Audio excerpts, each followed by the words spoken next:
In November of 2022, the largest cryptocurrency exchange in the world outside of the United States collapsed in 7 days. The company was called FTX.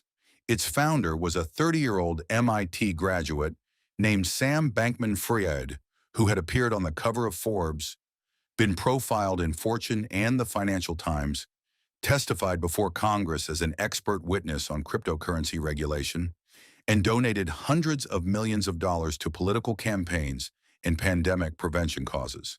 He had been described in serious publications by serious journalists as the next Warren Buffett. He was, at the time of FTX's collapse, facing charges that would eventually result in a 25-year prison sentence for fraud, conspiracy, and money laundering.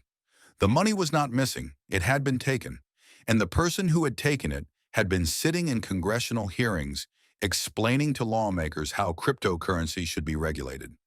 Samuel Bankman-Fried was born in 1992 in California, the son of two law professors at Stanford University. He was intellectually precocious in the specific way that produces people who are simultaneously brilliant and catastrophically overconfident. He had developed by his early 20s a detailed philosophical framework for his life based on a school of thought called effective altruism, which holds that the morally correct course of action is to maximize the total good generated by one's decisions, calculated rationally and quantitatively. In practice, Bankman-Fried interpreted this framework to mean that the accumulation of as much money as possible, as quickly as possible, was morally justified because the resulting wealth could be donated to causes of maximum global impact. The logic was internally consistent. It was also, as subsequent events demonstrated, extraordinarily convenient for someone who wanted to take significant financial risks with other people's money. He studied physics at MIT, worked briefly at a quantitative trading firm called Jane Street Capital after graduation, and in 2017 founded a cryptocurrency trading firm called Alameda Research. Alameda exploited pricing inefficiencies in cryptocurrency markets, the same asset trading at different prices on different exchanges in different countries, and generated substantial profits through the kind of arbitrage trading that Meriwether had pioneered at Salomon Brothers and Bonds. The profits were real. The edge was real. Bankman-Fried was genuinely talented at quantitative trading and genuinely good at identifying market opportunities that others had not seen. In 2019, he founded FTX, a cryptocurrency exchange designed for sophisticated traders with derivatives products and leverage capabilities that competing exchanges did not offer at the same level of quality. FTX grew rapidly. By 2021, it was processing billions of dollars in daily trading volume. Its valuation reached $32 billion. Bankman-Fried was, by the measures that matter in the financial press, one of the most successful young entrepreneurs in the world. The problem was Alameda Research. The relationship between FTX, the exchange, and Alameda, the trading firm, was the relationship between a bank and a favored client, except that both the bank and the client were controlled by the same person, and the bank was using its customers' deposits to fund the client's trading. Customer funds deposited on FTX were, according to the government's case, being transferred to Alameda and used to cover Alameda's trading losses, fund real estate purchases in the Bahamas, where FTX was headquartered, make political donations, and finance personal expenses of Bankman-Fried and his associates. The amount was approximately $8 billion. The customer funds were not segregated.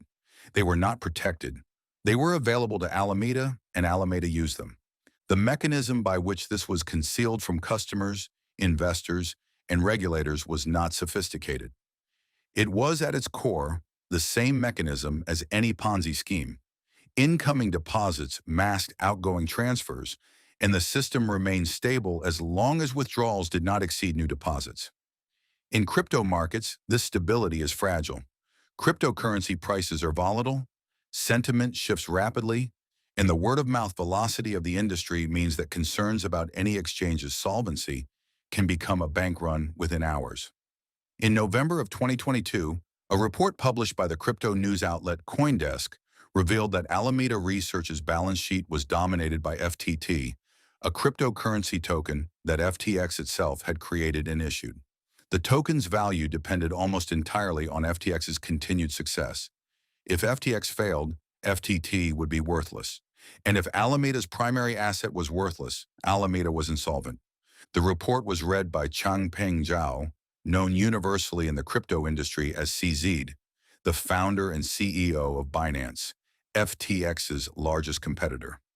Binance had received FTT tokens as part of an early investment in FTX that it had subsequently sold back to FTX for equity.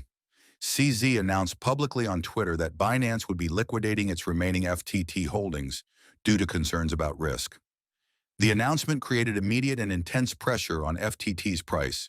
FTX customers, reading the same announcement, began requesting withdrawals. Within 24 hours, FTX was facing withdrawal requests it could not fulfill. The exchange suspended withdrawals on November 8, 2022.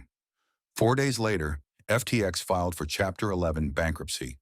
The new CEO brought in to manage the bankruptcy proceedings, John Ray III, who had previously overseen the Enron bankruptcy, said in a legal filing that he had never in his career seen such a complete failure of corporate controls. He had overseen Enron. He meant what he said. Sam Bankman-Fried was arrested in the Bahamas on December 12, 2022, at the request of U.S. authorities. He was extradited to the United States in January 2023.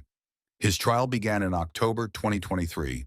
The government's case relied heavily on testimony from his former associates, including Caroline Ellison, who had been both the CEO of Alameda Research and his romantic partner, and who cooperated with prosecutors in exchange for a reduced sentence. Ellison testified in detail about the transfers from FTX to Alameda, about Bankman-Fried's awareness and direction of those transfers, and about the specific instructions she had received regarding the falsification of Alameda's balance sheet to conceal its true financial condition. Bankman-Fried was convicted on all 7 counts against him in November 2023. He was sentenced to 25 years in federal prison in March 2024.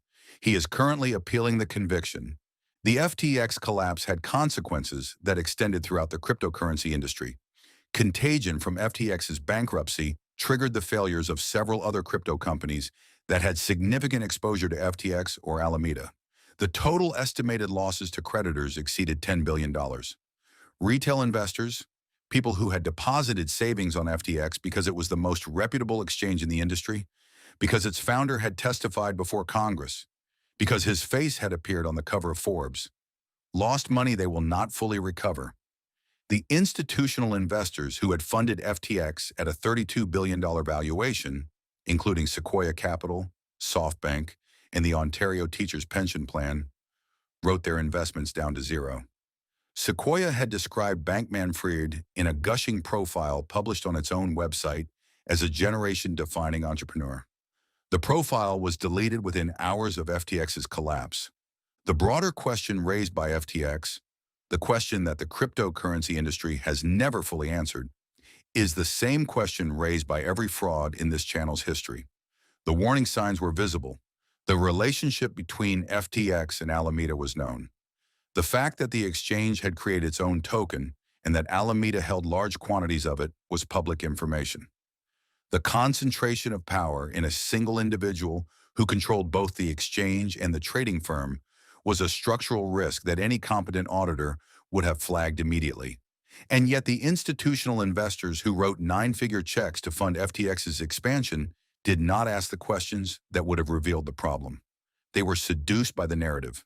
The MIT graduate, the effective altruist, the generous donor, the congressional witness, the Forbes cover. The story was so compelling that the underlying mechanics were never examined with the rigor they required. Subscribe to The Reckoning. Every Tuesday, the true story behind the empires that the financial press celebrates and the investigators eventually examine. Subscribe, hit the bell, because the most dangerous pitch is not the one that sounds too good to be true. It is the one where the person making it has already donated to the politicians who are supposed to be regulating them.